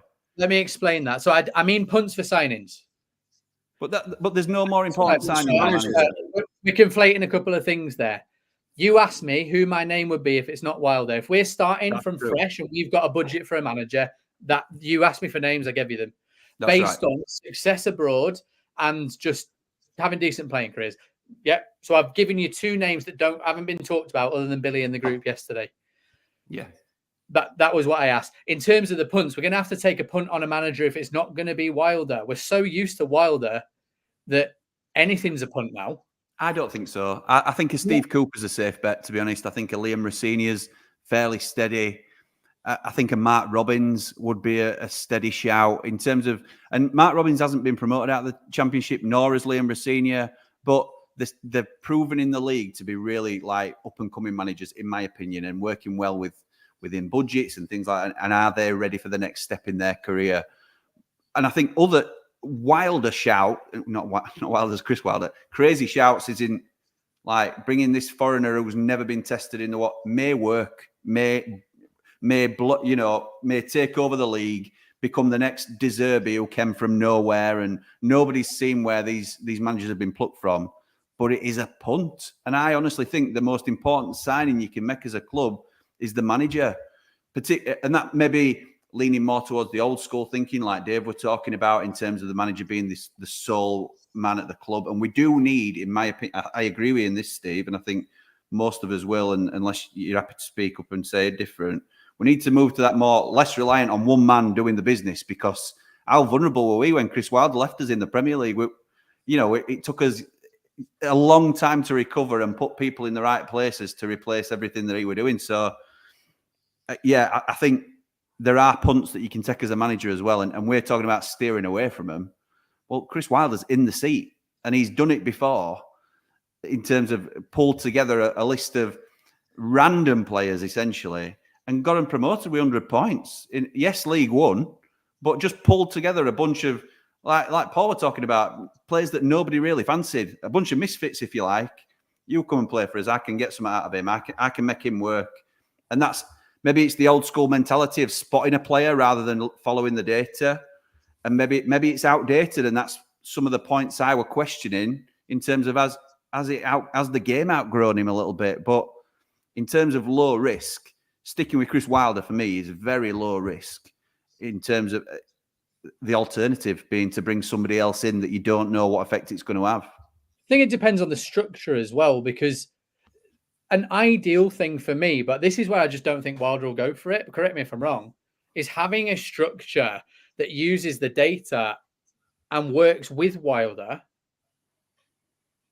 because at the minute it feels like it's two different things. And that's where the director of football, would Wilder work with the director of football? Would he work with the technical director? Now, the consensus generally is no, I think. I don't know. Is that right? It has been in the past. It has been, but I genuinely believe, a bit like Paul was alluding to, I think he's not the same man that left the club that's returned to the club. And I think he recognises, and this is just an opinion rather than anything I've heard particularly, but I think he recognises that he's just as fortunate to be here as some fans believe we're fortunate to have him. So I think he will be, if we sack Wilder tomorrow, where's his next job? Is it in the Championship? I'm not sure it is. I think maybe it is, but maybe it's a bottom end Championship club. And that's not where he's used to being, is it really? So I think it's tricky, isn't it? It's tricky. So I think he would bend now a lot more than he has done in previous years to working with other people and like you said, delegating to the appropriate departments and things. So, but we don't know, and we probably won't know either, do we? Will we? What are your thoughts on the idea of giving him 3 months? I'd give him at least till Christmas. I think when you say give him till Christmas, I think if we're bottom third, then we make a change. But other than that, surely with the amount of turnover that we've got, take some time to whoever we bring in, because there's going to be 10 plus new players in the squad. I think we're the 3 month thing is we are on the clock, because whilst we're in receipt of these big parachute payments, there's almost this next season is our best opportunity to get promoted. We're sat here with a squad that isn't a squad, okay, at the moment. This will look very different when day one comes. This squad will look very, very different. And I think that Steve's point's valid, that if you're going to give somebody 3 months, it's pointless. It's absolutely pointless, because you do need a bedding-in period. What we'd love is for him to sign 5 or 6 really good players who improve the team, the first 11, quite substantially. We hit the ground running and we run and we roll with it. And we need to be in the top 6, 8. We have to be by Christmas for Chris to keep his job, in my opinion. You're right. I think that Christmas is fair enough, and that gives him enough time to gel a team and get it together. I just think that if we go down this 3 month idea, I think that's again, I agree with you, Steve. We might as well change now if that's what they're going to do. From his point of view, being offered a month-to-month rolling, whatever it is, or some of the things that are being said about his contract and other bits and bobs.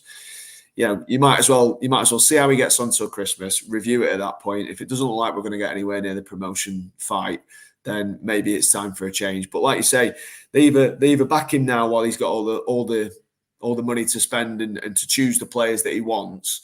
And I say all the money, I mean he just chooses the loan players, the freebies, and whatever he's given. But again, you have to play to your strengths. I can't see anybody. Those two lads you mentioned, Steve. The whole for me and your big argument is that you haven't, for me, presented anybody who is more qualified, more likely to be able to pull out players or understand what it takes to get out of the Championship. It's a very unique division. And I'm not saying that you have to have, Jimmy, to counter your point, you don't have to have, 8 promotions like Neil Warnock on your CV to be able to say I'm the best man for the job. That isn't necessarily true. But what you do have is to have a know-how of the English game. And I don't think either of those lads that you mentioned do have a know-how of the English game, certainly not below the Premiership for Ruud van Nistelrooy, if that's what he follows. So for me, there's no silver bullet. There's a couple of reasonable alternatives in Robbins and maybe Steve Cooper. But the fact is, you can't judge Wilder on this season for me. I thought we did get better under him a little bit in terms of we looked like we might score a goal at some point, which was interesting, more than we did in the first part of the season. But we were never going to survive. I don't care who you say, oh, yeah. There's no way we were going to galvanise that team enough to get it back on the rails and get it back going again towards safety. No chance. I don't care who the manager were. It wasn't going to happen. So I just feel like he can't be criticised for that. The Watford thing, you can't criticise him for that. I think Jimmy described him as a basket case of a club. I think he said at one point on one of his rambles, I believe. I might be wrong, Jim. But they've had, I had a little look, 22 managers since they sacked Adi Boothroyd in 2008, 22. And some of the names on that list, by the way, just for your info, Brendan Rodgers, Sean Dyche, Gianfranco Zola, who had more games than any of them, Slavisa Jokanovic, Marco Silva, Nigel Pearson, Claudio Ranieri, Roy Hodgson, later on the England manager, Slaven Bilic, Rob Edwards, and Ishmael, who did a really good job at West Brom. We're not dismissing all of that lot because they had a 6-month period at Watford. I don't care what anyone says. I can't criticise him for that.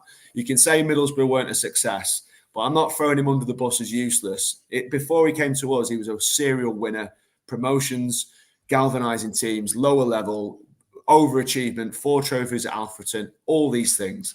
He is a really great manager. And I don't think you can judge him on that. Yes, you can. For me, the only thing I was upset with him about was the way that he used to say about the front door, and I believe he went out the back door. And I feel like he said some things that upset the fan base, and I feel that's why we're all divided a little bit. Most of us, I think, are on his team, but we're a little bit divided. I don't think we can find someone better, Steve. And your 2 options for me don't cut it at all. And that's fair, but I think like the Middlesbrough and Watford things, for me, the thing that upset me about those was not the performances and things. I mean, firstly, he obviously didn't reach the objective set, whatever they were.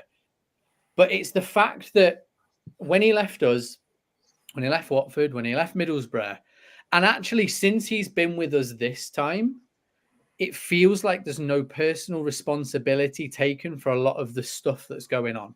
And I think when you are a leader, you should take personal responsibility. So him, do you know what I mean? And I know where Simon Jordan goes on about this all the time and how he blames all his owners and things like that. But this season, he's quoting statistics about how we were 14th in the league. And it feels like such a character change and such a leadership change from when he was successful. And that's me just making a point of there has been a change, and I don't like it personally because he's just not taking responsibility for a lot of the things he's doing wrong. Lads, I'm conscious that it is we're past 10 o'clock.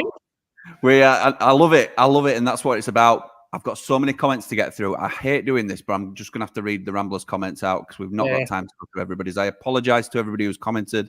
I will go back and read everybody's comments, but 100% says Dave Morwell, Platinum Rambler, Wilder seconds out, round 1, up the Ramble, like and subscribe. Brian Tulson says, got to give Wilder longer to get the players he wants, then judge him up after that, up the Ramble. Thank you, pal. Simon Gregory, I've voted Wilder out, I'm afraid, Jimmy. I'm not sure why, as I'm a Wilder fan, so I've lost the plot with what's going on at beautiful downtown Bramall Lane.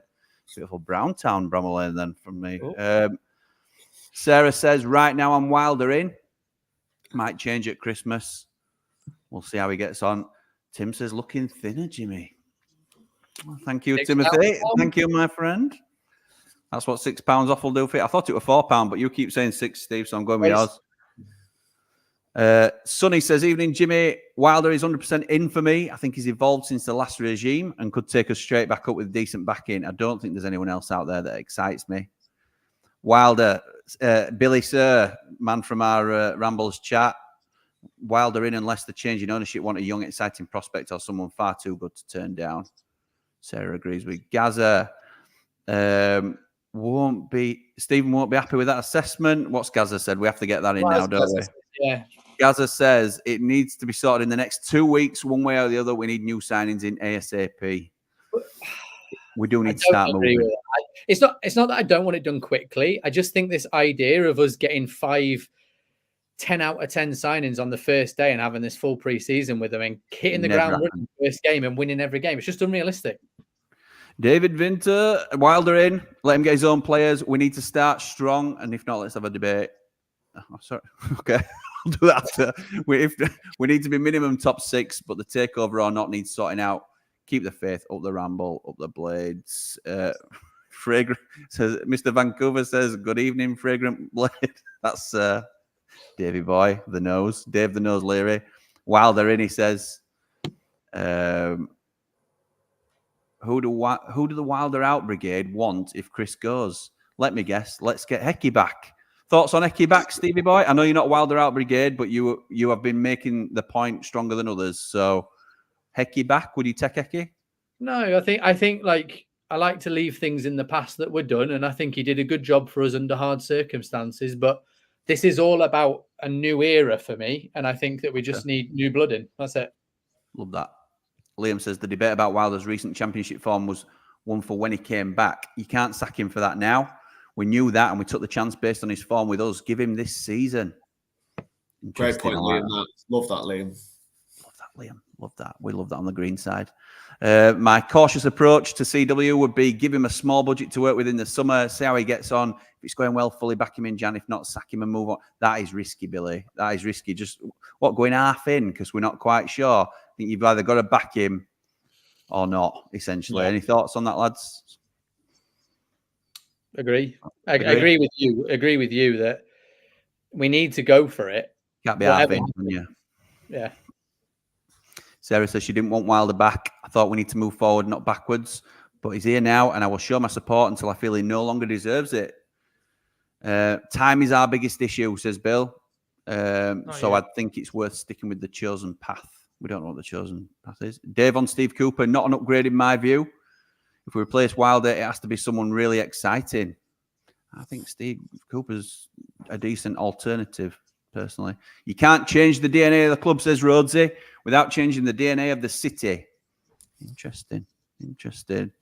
Best ramble yet, Jimmy. Keep up the good rambling. Thank you, mate. Obviously, I've got 3 contributors that are contributing towards this tonight, so thank you to the lads for joining me, making it so entertaining. I've got to sit back. I'm disappointed I didn't have any popcorn on hand for when Man Mountain and Muscles Marsden were going at it. Keeping Wilder is the reason Sheffield United will never move forward. Oh, Sean, Platinum Rambler, always sticks to his opinion on this. Fair play to you, pal. He won't change his ideas on the quality of footballer needed to move to the next level. Always players who have a point to prove. But do you need that in the Championship? You might have a point in terms of the Premier League. Do you need a point to prove in the Championship, maybe? An interesting shout on the back of Dave's point, says Bill, would be Arteta's assistant at Arsenal. Worked with Wales and Man United and really highly rated, would be a Maresca or McKenna type appointment. You'd be excited by that and could get behind it. I find changing from Wilder to Cooper, for example, a bit of a spinning of the wheels. If we're going to change, let's change. I think that's more in line with your thinking, isn't it, Steve? Is that right? In terms of a change to the infrastructure and the model of what we're going for. Yeah, it depends on the structure the new owners bring in and whether Wilder works with that or not. If we're choosing Wilder, we stick with Wilder. None of this half in, half out. But I think that any new manager needs to get on with it. Sarah, it makes a shiver to think of our club becoming modern. Maybe I'd think I'd be cutting my nose off to spite my face, but I suppose I have to get over it. It's one of them, Sarah, isn't it? Shouldn't gamble too much. Free transfers aren't free. Wages have to be paid. I do believe there's a risk with any player. Sometimes it just doesn't work out. Good point, Sarah, that, yeah. Very good point. Liam says, great debate. This guys all respectful and listening to each other. I hope that were after. I think we did. I'd like to think so. I'm going to give everybody opportunity to finish off if they want to as well. Sounds like this spreadsheet isn't just about data. It's subjective. Of course it is. I said that. All opinions are subjective out there. I agree. But to be fair, I put a ratings ramble out where I've rated the squad, and that's my opinion. And people are more than welcome to disagree. That's why we're on tonight, innit, to talk about different opinions. Wilder got the rebuild right when he first came in. Why can't he get it right again, says Kyle. Platinum Rambler, for a reason. Very intelligent man. Very intelligent man. TC Fennell says, every manager takes punts that don't work, to be fair to Wilder. Fergie made some bad ones. Pep has, including Calvin Phillips, for example. To be fair, that's only the case if the takeover goes through. Thomas Blade. If it doesn't, he'll be in charge. So Thomas Blade said, I love the Ramble, but why are they talking about recruitment when he won't be in charge of recruitment? That's only if he doesn't go. And Bill's answering him by saying it's only if the takeover doesn't go through. If it doesn't, he'll be in charge of it. We also don't know what all the ins and outs are behind the scenes. Even one closer to home, Arsenal and Ramsdale dropped for a loan player after a big fee. What? I don't remember us dropping Ramsdale until he... No, I mean... Correa. Oh, apologies. Yeah, of course. The January window was a 5 out of 10. One was great in Brereton Diaz, one was bad in Gerbich, and a mixed one in Holgate. I'd say Holgate leads more towards okay, to be honest. 6 out of 10, I'd give Holgate. Matilda Shakes, top band, thank you for allowing us to use your music for the intro. Support local bands. If not Wilder, then who? I think Wilder deserves until Christmas at least. Big rebuild on his hands. Would love to see a change in formation now too. Up the Blades, up the Ramble. Billy says... on the formation. Me too. I agree. Yeah. Billy says, think the sticking point here is Steve is quite focused on results. 20th when Brereton Diaz came in and 20th when he left. And Man Mountain is looking at the contextual picture. Both have their place here. Okay.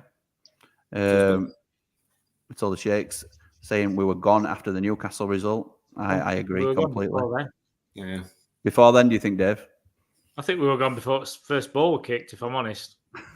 Yeah. Go on. I think that was being talked about at the time. I think even Newcastle, for me, that was the tipping point. But a lot of people had said Tottenham before then. When we were lost in the last minute after going into extra time winning, and we lost. That was. We were clinging though. We were clinging in them first few games. It was on the edge. Team on the first day, Dave. That team on the first day. Basham in midfield. I was just like, I climbed behind the sofa as soon as it came. Norwood and Osborne, were it? With Traore and Rasula up front. Yes. Oh my word! Wow. We were done. I think one criticism I can give Wilder is that there was a time where he perhaps recruited an only English-based players, which costs more than foreign players. That's true. It's the known quantity, isn't it? And that isn't always the most efficient way of recruiting. Agreed. But they are proven in the league as well, so they're less of a punt, if you like, to some degree. Agree with McBurney and being Amber. He doesn't even know what sport he wants to play professionally when he's stalling. Why is he stalling? Kyle says the Prince retaining a stake is a good thing for me, and Billy agrees. Mr. V says it doesn't take longer than 3 months for a team to gel. I think we're all in a similar boat with that, Mr. V. There's a lot of work to do, though. I think you do need to start judging him around 3 to 4 months. And that doesn't mean sack him at 3 months. It means that's when you start saying, come on now, things have got to change, in my opinion. And that's all it is. Something going on about North Side. I'm not sure what they're talking about. Urs Fisher would be my shout, lad, says Bill. Took Union Berlin from second tier to Champions League and back-to-back seasons. Lots of similarities with the clubs and levels he's worked at. Interesting shout. Don't know enough about him. I'm not very good at foreign leagues nowadays. I never play Football Manager anymore, so let me know if anybody else knows if that's a decent shout, but record sounds very good. Truth always comes out, but what I can honestly say is I think it's all a load of poop. I'm sorry, Sarah. I don't know what you're talking about there because I've not been highlighting every comment. But I hope you've got it sorted. Has to be Pep for me, says Kyle. Wouldn't accept anybody else. 100% agree, Jimmy, but we've seen in recent years how success can translate across countries into the Championship. I'd be up for a change if it was really exciting option from abroad. Scott says, this debate has become moot. I think he means this. It just feels like we're keeping Wilder because we're too scared of change. Anybody think there's legs to that? Are we a bit scared of change? I think the lack of a viable alternative at the minute is the biggest reason. I don't think it's being scared of change, because I think if we played a 3-4-3 next season, would any of you be bothered if it won? No. Yeah, if we won, who cares? If we signed only Portuguese players like Wolves do, would you? And we won, would you care? Well, that goes back to my point, though, doesn't it? I think you've got to have some sort of attachment to what the club's doing as well. I think you've got to have a buy-in as to what, I don't want it to become a soulless club where we just bring in a load of, whether it be foreign players or not, as long as they get the club, I don't care where they're from. But I think there's an identity to our club that means a lot to me and a lot of fans, I think. Again, just an opinion. I agree with that, but I don't necessarily think that means you're scared of change. No, I agree. I agree. It doesn't mean we're scared of change. Go on, Dave. Don't you think the fans set the identity of the club, not the players? Yeah, probably. But we've also been through, like, if you look back, cast your mind back to the Adkins era, for example. You can't blame the fans for. No, we don't have to. But it can't all be on the fans to lift everything every time. And this season, for example, the fans have been, I know some walked out from games and that's their prerogative, but we've stuck with the team despite terrible performances this season. The fans have done their bit and the DNA is set in that regard, but don't mean you like players like Vinny Souza, personally, just my personal opinion, coming in and not giving 100% or blaming other players, or if I were in a better team, I'd be in Brazil's squad. That's not Sheffield United for me. No, I agree with that. But I think my point is, it doesn't matter where they're from, background. If they play good football, they're doing well, we enjoy watching it. Then I agree with that. The identity of the club in terms of emotional attachment doesn't change. You're going to watch your club play, and they're going to play well, which means when you leave at the end of it, you're happy, rather than if you look and go, well, at least they ran about a bit. Is happiness always based on results? I'm a plastic fan. I'm saying if they played well, and you're enjoying watching the football, and they're winning, then what else are you going to get? We were very happy with Dave Bassett. We were very happy with Dave Bassett, and it wasn't champagne football. It was playing to your strengths, which is what good managers who've got certain types of players have to do if they're going to get results. But if we want to change style, we've got to start again. I'm playing devil's advocate here, by the way. I'm not suggesting this is the case, but West Ham fans have hounded out David Moyes despite success, which is crazy. To us outsiders looking in, the majority of us, it's like, what are you doing? But they don't like the style of football or enjoy going to matches. And you think, you've won a European trophy. I don't get it personally, but there will be some that argue it's not all about the results. That's another debate for another night, because we're fast moving, aren't we? But I think the other identity thing is, like, if you look at Liverpool, which is very working class town, and look at Liverpool's football club that's become this global brand, but they've still got that working class identity among the fans, even though it's so corporate, I believe. Do you know what I mean? It's got international managers, some of the best players in the world, but they've managed to keep that. I think that comes from the fans, like Dave said, just taking the identity a bit further than just the matches.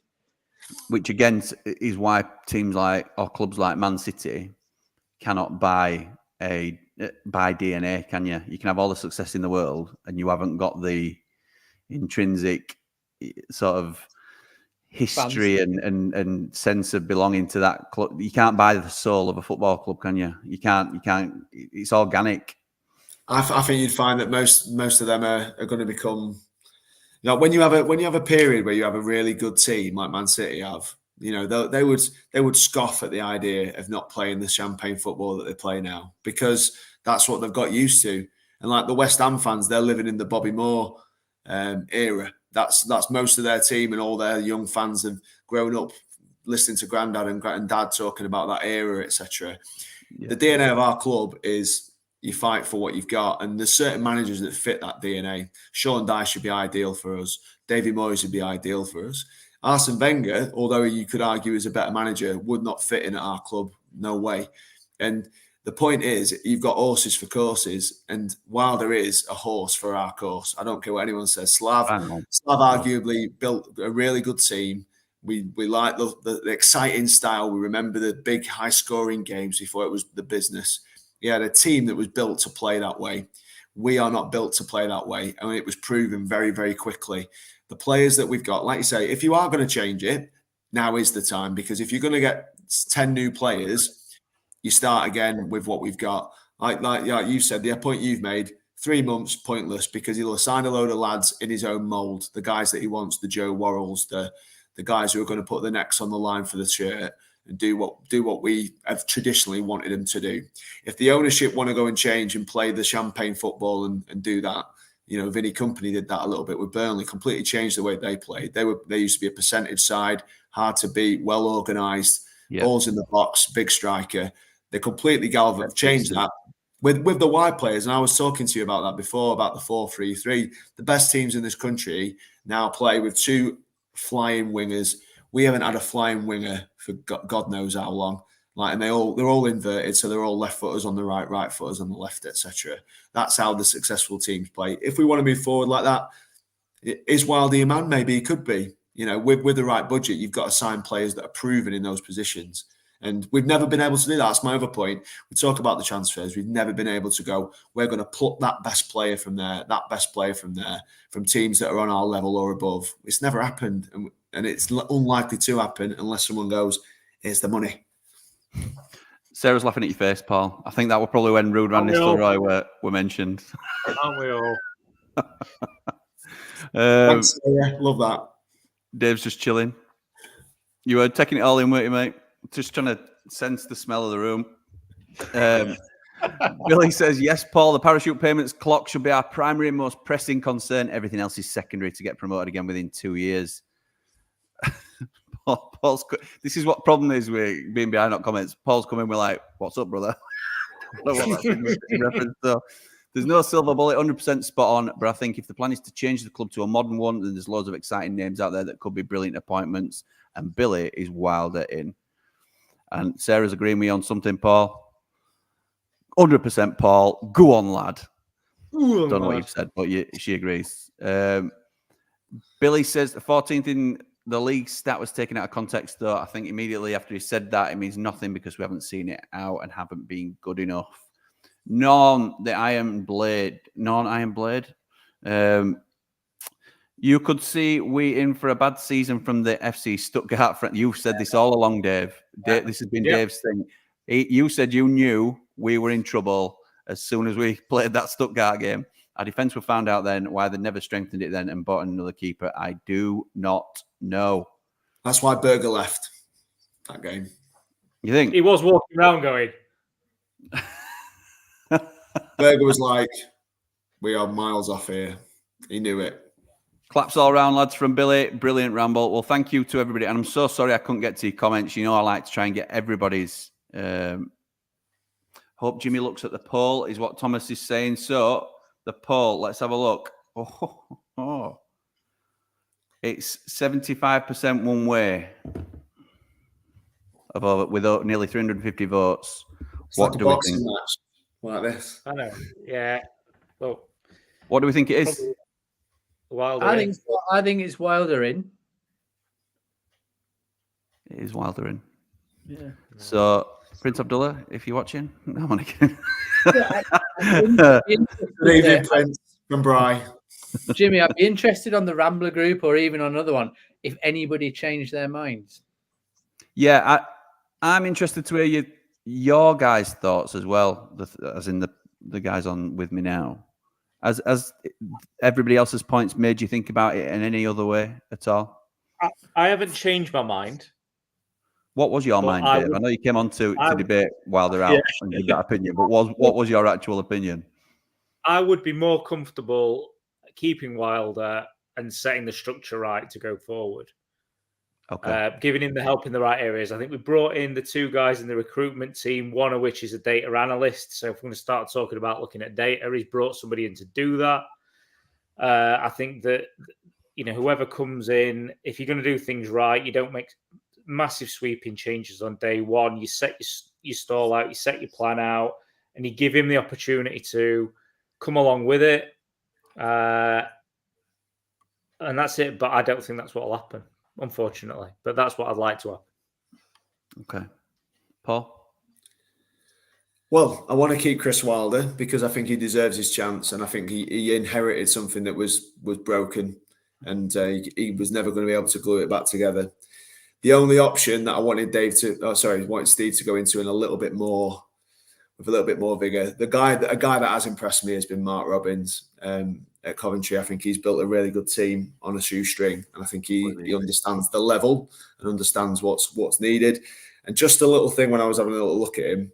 His first managerial appointment or assistant managerial appointment was in June 2000 for Rotherham. Do you know who he was assistant to at that club? 2000, Ronnie Moore? It was Alan Nill. Oh, behave yourself. Oh, wow. Behave yourself. I don't know. We're still with you, Chris. Don't worry, pal. We're still 100% we are. 100%. Steve, what's your thoughts, mate? Anything changed your mind, or are you still in a similar position as to where you started? Do you think it helped to give the other side of the debate first off? I've really enjoyed the process of going through, right, what do I believe, and does the data back it up? You know what I mean? How has his tenure been? How much did we spend on players? How good were they? What do you know what I mean? It's been really good to just have a look, because you forget some of the players who played for us. You forget a lot of the stuff he did. Yeah. And it's really easy to sort of repeat all the little sound bites you hear all the time.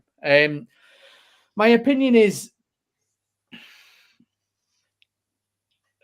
what I would really love is Wilder to potentially have the job of galvanizing the squad and shouting and getting morale up and doing the man management thing, but under a structure and umbrella of the club where it wasn't all dependent on him. He could do what his strengths are, and then what are his weaknesses, and do we have people to do that? I don't think that will happen. I don't think that the new owners, without that emotion, without that sort of sentiment about what we went through and how amazing it was, I just don't think he's got a good enough case for them. So I think he'll go. Okay. So you think that they'll look at data and they'll not look at they'll not be subjective, because the data will say he failed. I think that there will be more exciting options for people who don't know football. Okay. Whether that be an American celebrity, do you know what I mean? Whether that be a celebrity footballer to an American audience. So like Rooney at Birmingham is an example of how they might think that. And I don't think Wilder is the top choice for a Silicon Valley investment firm from my little chair in Edinburgh. Gentlemen, I want to thank you very much for your time this evening. I've really enjoyed it. It's been something a little bit different for the Ramble, a little bit similar to our roundtables, a little bit more serious than our usual 3 Mardy Blades, which is a Patreon exclusive for those that are interested. What I want to do now, just to finish off, I want however it works out, I'm going to ask you, and I'll start with Dave. I'm going to thank our sponsors first, Action Coach, Sheffield, and V&B Autos. But I want to ask Dave, what you think, what you want to happen, so are you Wilder in or out, and what do you think will happen, Wilder in or Wilder out? So first, what you want to happen, if you've got a gun to your head, and what you think will actually happen. 1 in, think out. You want Wilder in, you think it'll be Wilder out. Steve? My little heart would love. Oh. 4 words. My little heart. 4 words. Wilder redemption arc Champions League. So what do you want? Do you want Wilder in? And what do you think will happen? I would like Wilder in, but I think he's gone. Okay, interesting. So that's 2 for 2. You were both like him in. Not based on your argument. In the grand scheme of things, after everything's considered, after it all shakes out. But you think he's gone. Paul? Wilder in and he stays. Oh, love that. Love that. Yes, Paul. Yes. And I am definitely wanting Wilder in. And I think... Ramble on! Gustavo Roma into the top corner.